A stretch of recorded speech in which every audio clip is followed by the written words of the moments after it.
Good evening, guys, and welcome to those of you that will join this evening, and also very welcome to those of you that will be listening to this on the recording. Okay, so, sorry, just trying to turn on my video. It always seems to require to be clicked twice. That's better. Okay, so I'll leave the video on for a little while. My Wi-Fi is up. We're not load shedding, so it should be okay. If anything gets wobbly, then I'll switch the video off. Hopefully we'll be good. Okay, so here we are on our next collab for accounting 1A 5121. And what I wanted to do this evening, you guys are one of the last ones to actually start your very first assignment. You're very lucky. Your first assignment is the last one that's due. So you've had a nice long time to prepare for your first assignment.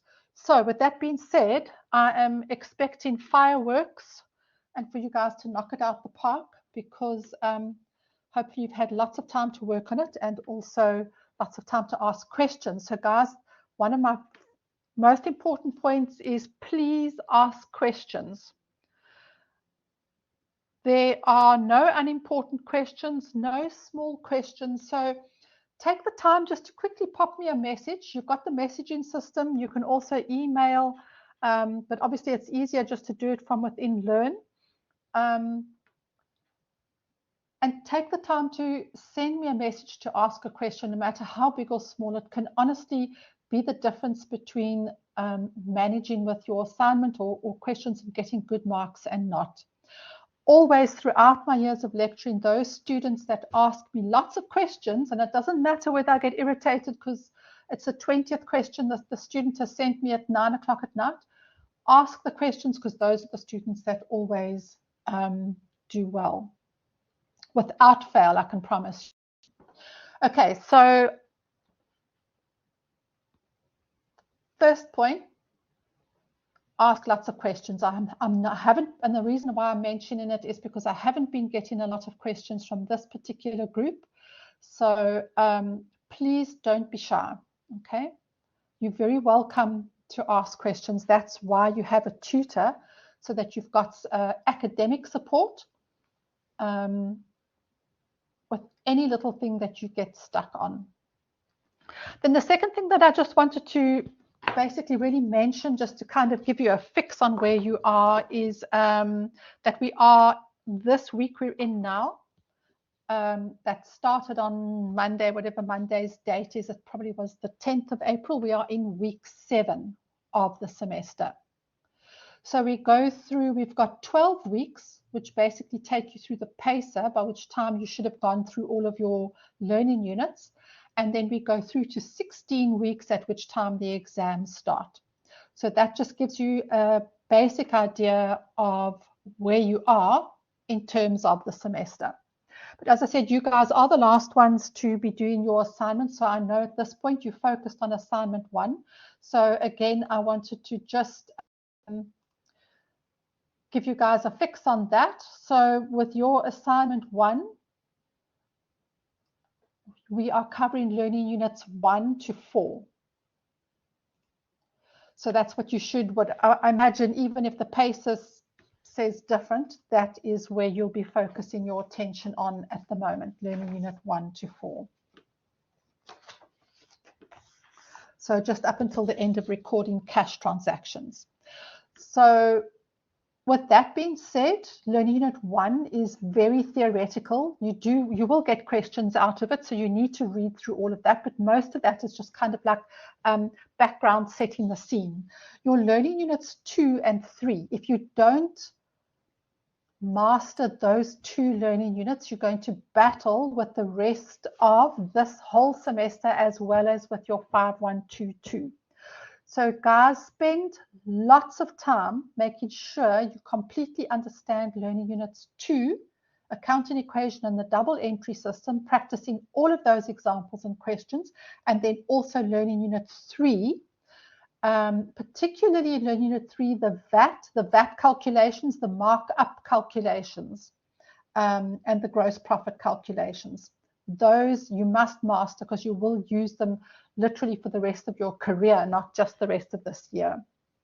And then also we introduce the source documents in Learning Unit 3, which again sets the scene for all of the documents that you will be using in the transactions that you will be entering into all the various journals from Learning Unit 4 through to the end of Learning Unit 8. So make sure that you spend time on that. Just a quick reminder also about your ICE. So up here we've got, you must do 4 of the ICE tasks that are given to you in the list, which is in your more resources as well as in your announcements. And your final due date for ICE is the 26th, I think it's a Friday, the 26th of May. No, I shouldn't say close of business, so that would be midnight on the 26th of May. Those 4 tasks must be done so that you can get your 100% for your ICE, which will then count 10% towards your module mark for the semester. Okay, so please don't forget to work on your ICE. Don't get so distracted by your assignments that you then forget about ICE until the last moment. Again, just a reminder, I'll probably just mention this at the end of the collab again, but our next collab is going to be your national support session for your first assignment. And that is going to be on Wednesday, the 19th of April. So that will be next week. And that will be at 6 p.m. Please don't forget that to attend or listen to the recording for your NSS sessions is a guarantee that you will do well in your assignment, not just pass them. And then also, just as a reminder, your assignment 1, the due date is the 28th of April. And that must be in by 9 p.m., guys. Don't forget. It must be uploaded by 9 p.m. Okay, so where are we now? 12/1. So that's just basically, let's say, 2 weeks that you've got to your assignment hand-in date. So those are just kind of like the reminders that I wanted to give you. And then obviously these sessions are specifically set so that we can answer any questions that you guys have got, so that you can come online and in a live situation, chat about where you're being stuck, what questions you've got, what you need clarification on, instead of typing emails or typing questions, etc. It's much easier if you come on and you put your hand up and you chat. So remember that, guys, please. It really is it is important that you try and attend these sessions. I know there's lots of clashes with other modules that can't be helped just due to the sheer volume of the number of modules and the number of collabs that we have for each of the modules. So we'll do our best. Okay, so that's the background business that I wanted to get on with. So because there's nobody online at the moment, there were just a few things that I thought I would then just go through with you and just give you a heads up to make you aware of what is available out there at your disposal for materials related to 5121 that you can use. So first of all, I'm just going to mention again your YouTube playlist. There was a new video that I have added to that playlist that I added it today.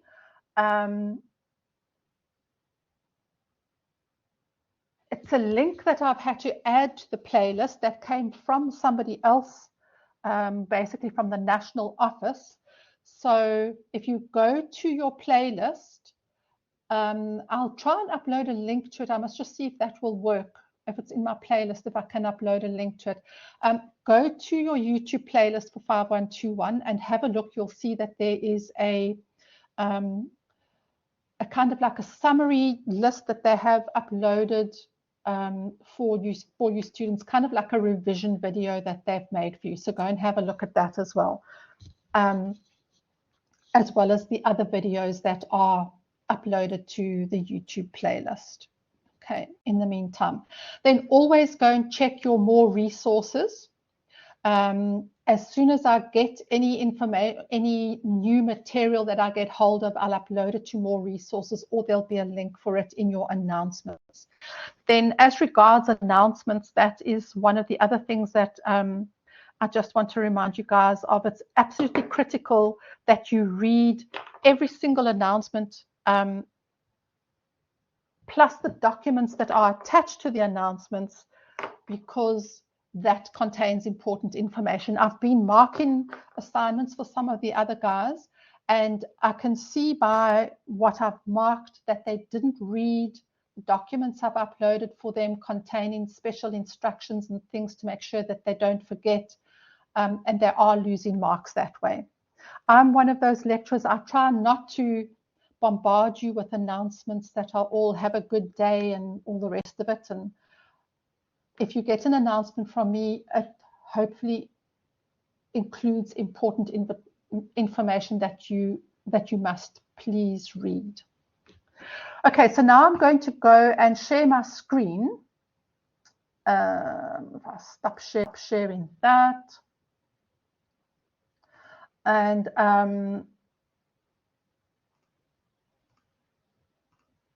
I'm going to take you into Learn. There we go. Okay, so hopefully now you can see the kaleidoscope on the screen. And I'm going to take you into Learn to the learning unit. So now you should be able to see my screen. And I've navigated into Learn. This is your module 5121. I am in the learning units item on your module menu. And this is the contents for your learning units. So remember, we're going to do the first 4 learning units for your assignment. I'm not going to go through anything on learning unit 1 because honestly, guys, that is basically really, you just need to read through all of that, but you do need to pay attention to it. It's not because it's not important, it's just because that is an easy learning unit for you to go through yourselves, and there really isn't anything there that I need to highlight for you. Remember always, you've got your learning objectives. So if we go into learning unit 1, the very first screen that you come up with where it says learning unit objectives, these are the things that you must make sure that you study. Obviously for the assignment, you'll have open book. When it comes to the exams, you have to memorize these items because these are the items that they will ask you. In LU1, the second one in particular outlined the users, ERS, and the uses, SES, of accounting information. That often comes up. The accounting cycle, that graphic illustration of the accounting cycle, that often comes up in questions, as well as comparing financial accounting to management accounting. What is financial accounting and what is management accounting in terms of the differences? Those are the questions that often come up. But this is a cheat sheet because they are telling you exactly what to study. They aren't going to ask you anything that is not one of these objectives, because this is the scope. And if they ask you anything else, it's out of scope. So that goes for mostly with your theory. When it comes to the practical learning units, like for instance, learning unit 2, the accounting equation and double entry system. From learning unit 2 onwards, these are all practical learning units, which means you have to learn how to do certain actions, and you have to learn to master certain skills. analyzing transactions under the accounting equation, completing entering a transaction into a cash book. Those are skills that you have to learn, and the only way to master those is to practice doing them from examples and questions using your workbook that came with your textbook until you can do them without making any mistakes. Okay, so in learning unit 2, the accounting equation and double entry system, this is a super important. Don't move on until you have understood this. So we know that our learning units are divided into themes. So here are the learning objectives for the entire learning unit, and then it's divided into themes. So theme 1 is the building blocks. So the building blocks to our accounting equation. So our accounting equation is made up of assets and liabilities. And if we take assets minus liabilities, what is left is what we call the owner's equity, which is the portion of the assets that belongs to the owners, fair and clear, without anybody got any claim to that portion of the assets. Any creditors that you have got, people you owe money to, whether it's long-term or short-term creditors, current or non-current, if you owe money to them, then that means a portion of the value of the total assets in the business actually belongs to your creditors. And only the amount of the assets that's left over is then the owner's net worth in the business, also known as the owner's equity. So the entire accounting process that we do from first year accounting all the way through to third year accounting, when we are preparing financial statements, this accounting equation is what we are continuously updating. How has the value of our assets changed, and are we recording them accurately? Same thing with liabilities. And then net worth is just a calculation of assets minus liabilities. So please go through that section and make sure that you understand that. Then what is profit? This is also very important as opposed to net worth. So assets minus liabilities equals owner's equity. How do we calculate profit? And how is profit different to owner's equity? So to calculate profit, we do that calculation each financial year. At the end of the year, we take all the income for the year, we subtract all of the expenses for that particular year, and what's left over, income minus expenses, is the profit or loss for that particular year. Then what we do is we take that profit or loss for the particular year, and then that gets added to the owner's equity as it stood at the beginning of the year. So your owner's equity at the end of the year will be either increased or decreased by the amount of profit that the business made for that particular year. And then at the end of each financial year, we clear our balances in expenses and income. We set those accounts back to zero once we've transferred the profit to the owner's equity. In other words, we've transferred it to the owner's capital account. And on the first day of the new financial year, we start recording from zero again our total amount of income and expenses for the next financial year. And then at the end of that year, again, we say income minus expenses equals our profit or loss for that year. And then that profit or loss then gets added to the owner's equity. And this is the cyclical process of accounting that takes place all the way through the life of a business. But you can tell by that what we are continuously doing, so that at any time investors or owners in a business can always go and do this calculation, the accounting equation, to see what is the net worth of the business at any point in time.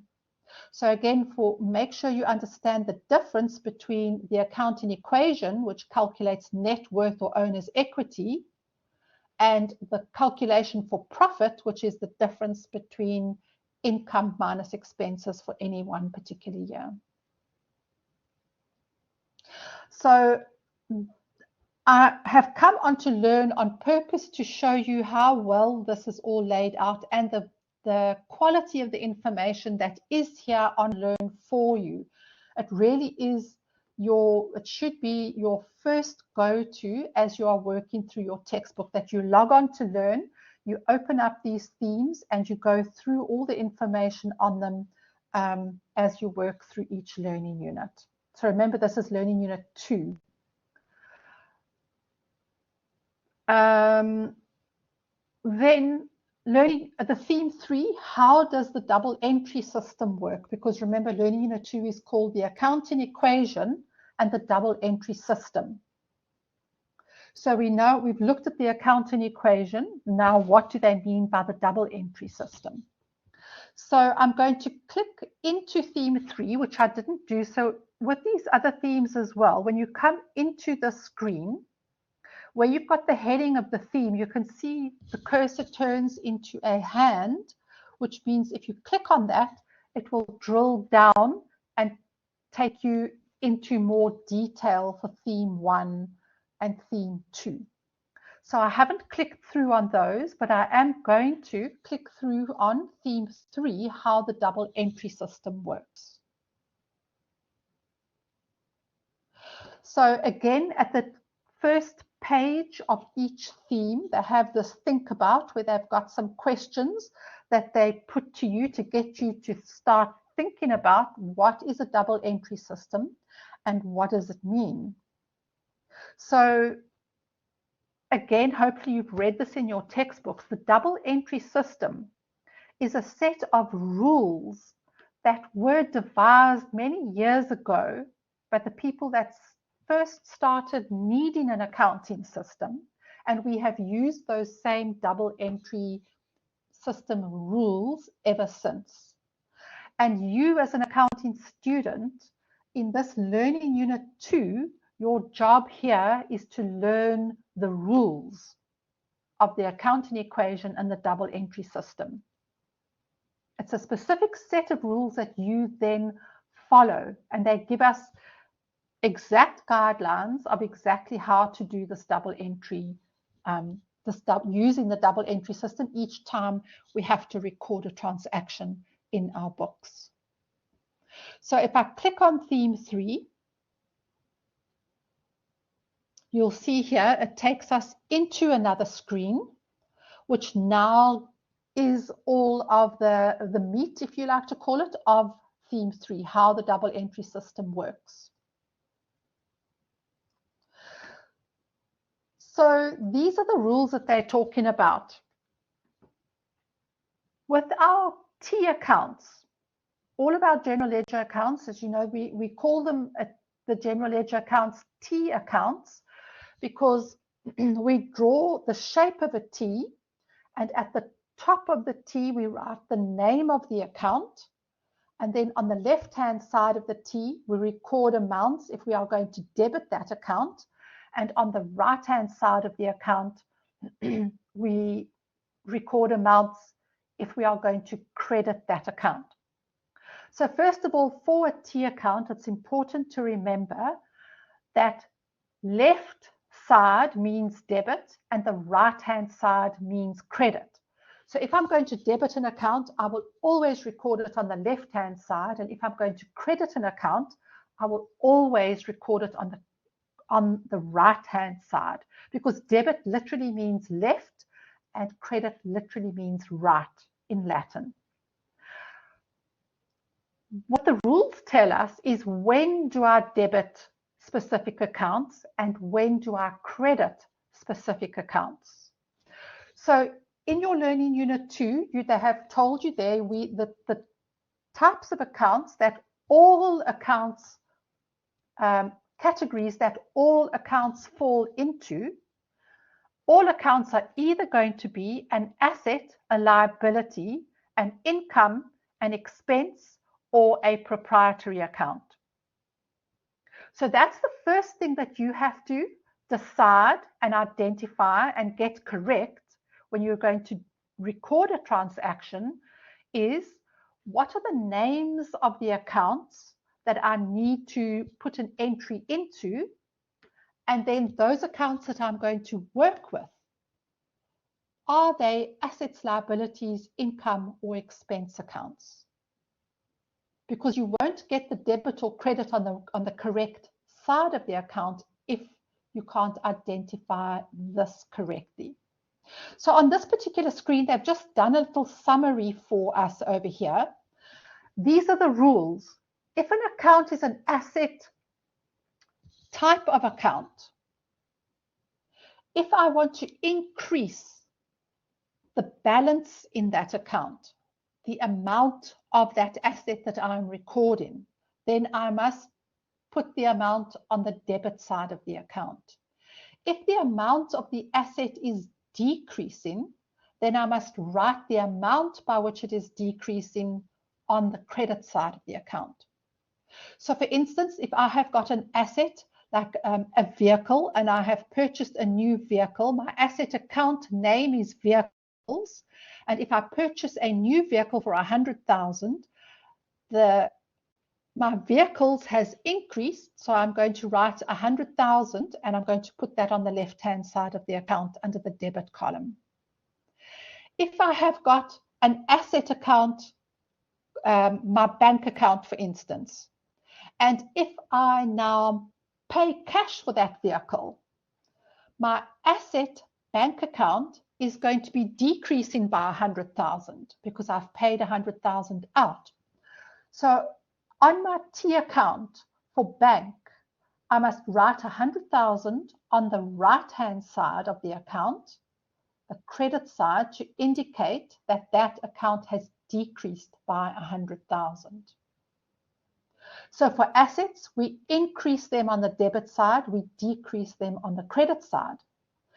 If the account type is a liability, for instance, creditors control or a loan account that I owe somebody, those types of accounts, liability accounts, if the amount of money that I owe on my bank loan or that I owe my creditor is going to increase, then I write that amount down on the credit side of the account.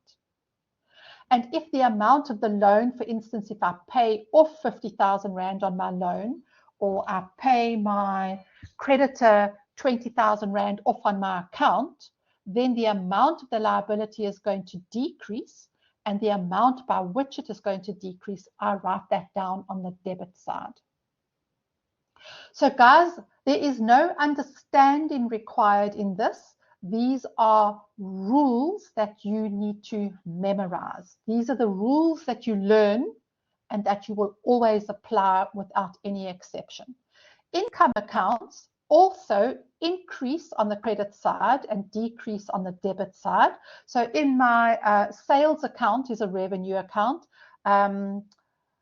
My rental received is a revenue account. Interest received is a revenue account. So every time I make a sale or receive rent or invoice rent or record the fact that I have charged somebody interest or the bank has given me interest, that amount by which my revenue has increased, I will write down on the credit side of the account. We'll seldom ever debit a revenue account. That would only be if I've got to reverse an income that I already recorded on the credit side. And the same thing then, the opposite for expenses. Expenses is vice versa. If the amount of an expense is increasing, I record that on the debit side, the left-hand side of the account.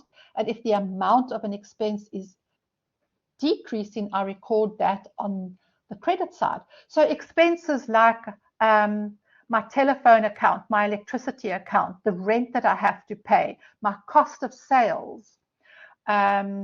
These are all expenses. So every time I have to record the fact that rental has been charged to me, or that my telephone account has been received, or that I purchased stationery, I go to the correct account and I write down the amount by which that expense has increased. I write it down on the debit side. So you will always record amounts for expenses on the debit side. You will only ever credit an expense if you are reversing an expense that you already recorded. Maybe you made a mistake or you were mischarged and you need to credit that account.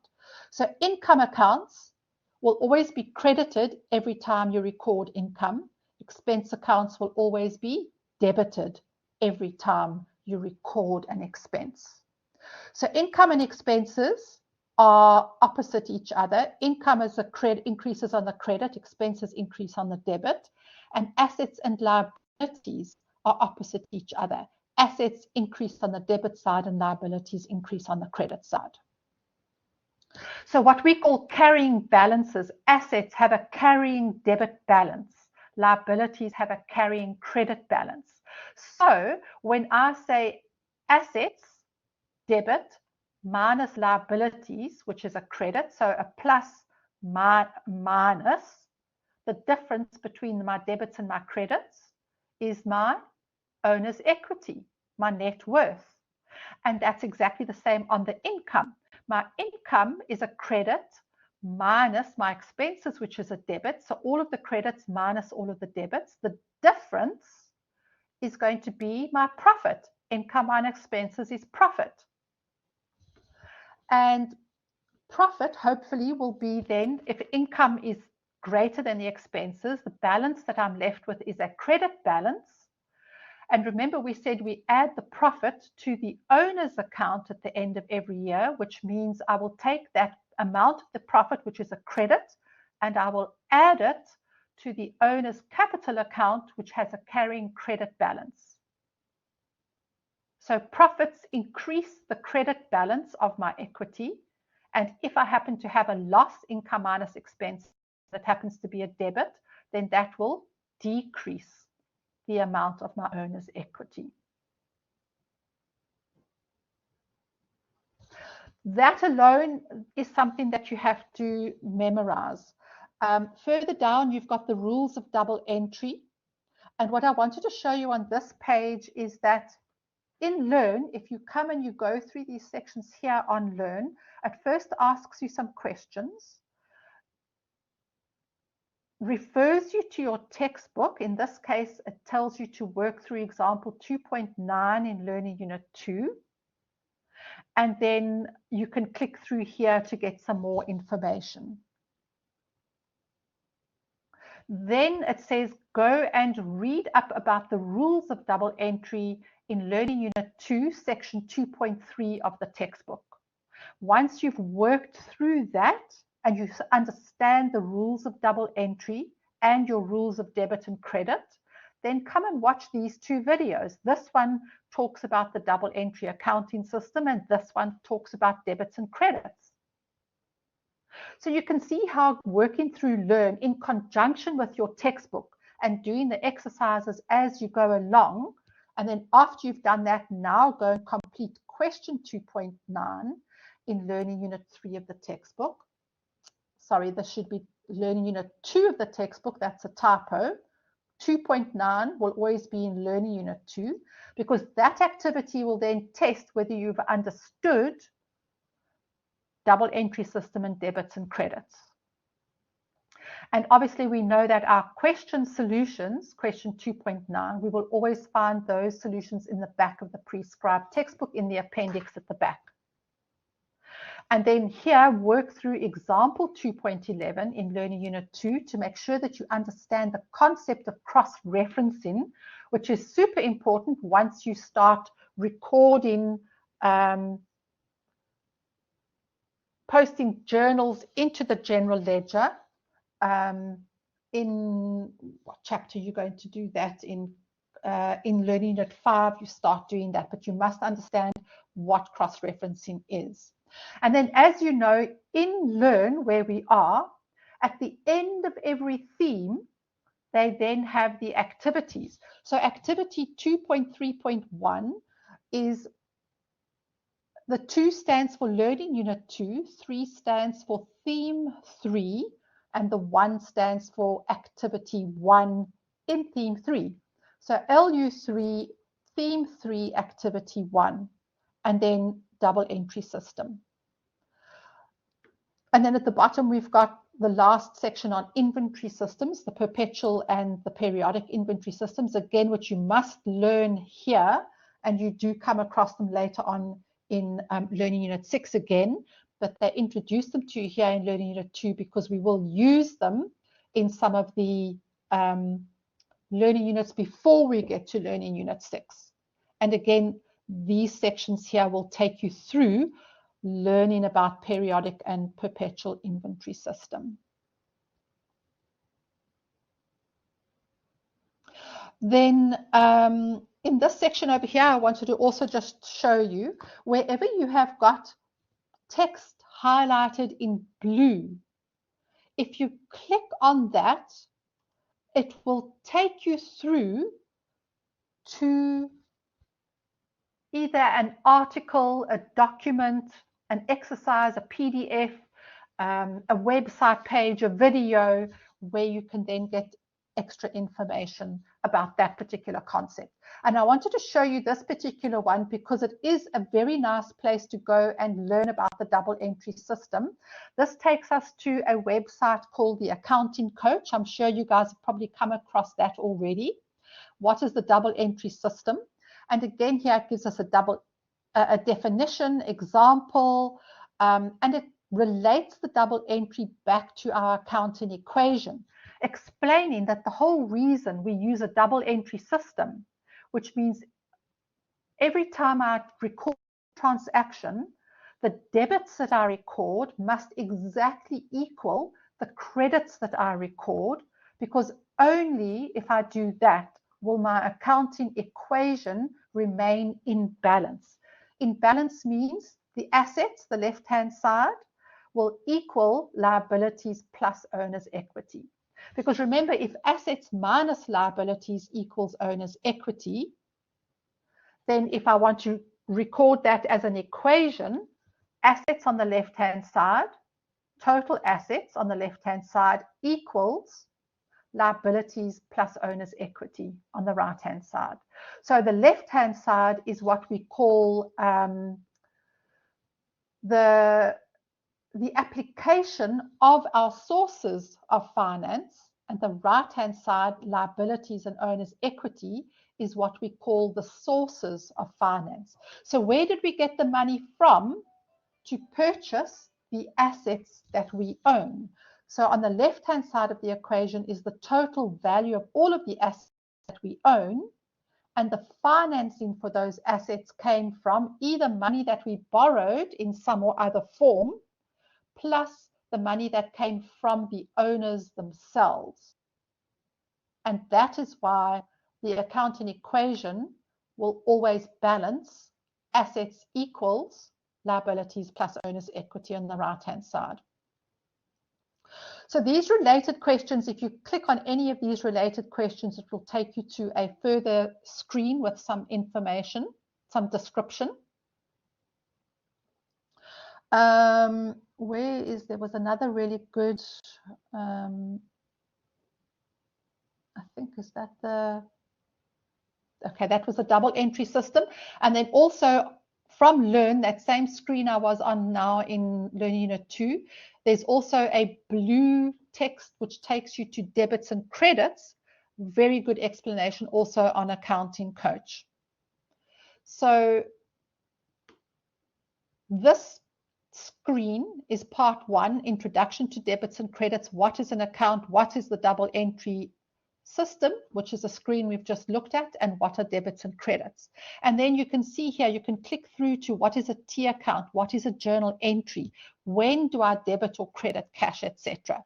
So all of this learned by using Learn as your starting point. It will take you through to places where you can find information and explanations that are going to greatly help you, other than just you reading through the textbook on your own. So again, what are debits and credits? And the reason why I wanted to bring you to this screen as well is because they have, so what is an account? So we've already described the four main types of accounts: assets and liabilities, and income and expenses, and then our proprietary accounts, the owner's equity. And then the double entry system, debits and credits. And here's a tip: debit purely means left and credit means right, doesn't mean anything else. And then here they have a little cheat system so that you can remember which accounts increase on the debit side and which accounts increase on the credit side.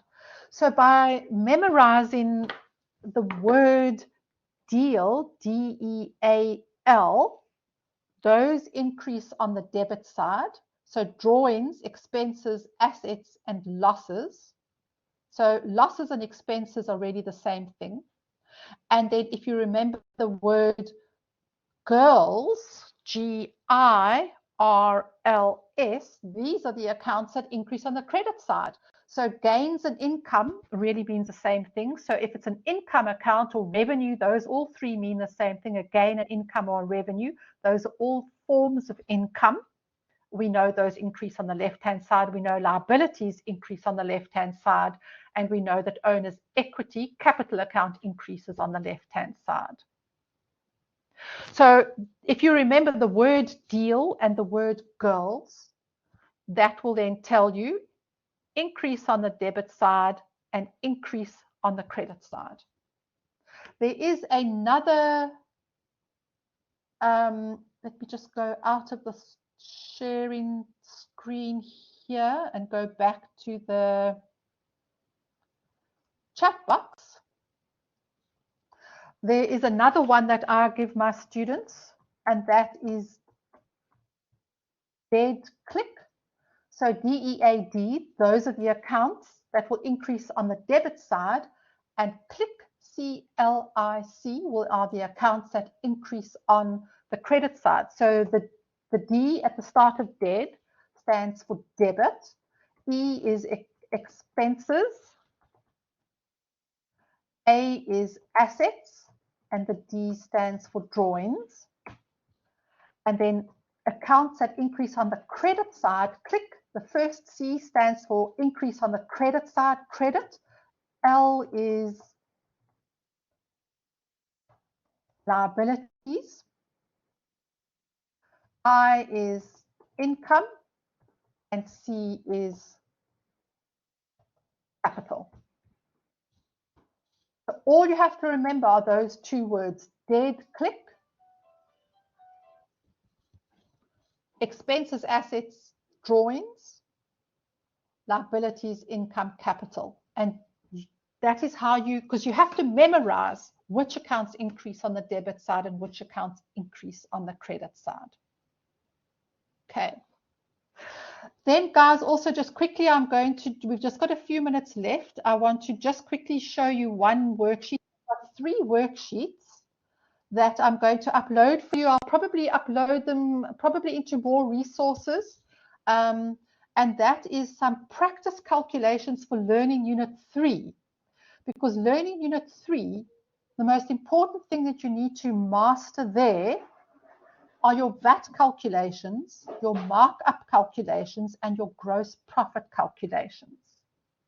So I have got hold of some, I didn't compile these, but I have got hold of some of these worksheets where we have got little example calculations that you are then going to print these out. There's just 3 pages, and make as many copies as you like of the sheet so that you can practice. How do I calculate the VAT amount? How do I calculate the VAT inclusive amount? So if you are given the VAT exclusive amount, you need to get so good at these calculations that you can calculate the VAT amount and the VAT including amount without making any mistakes.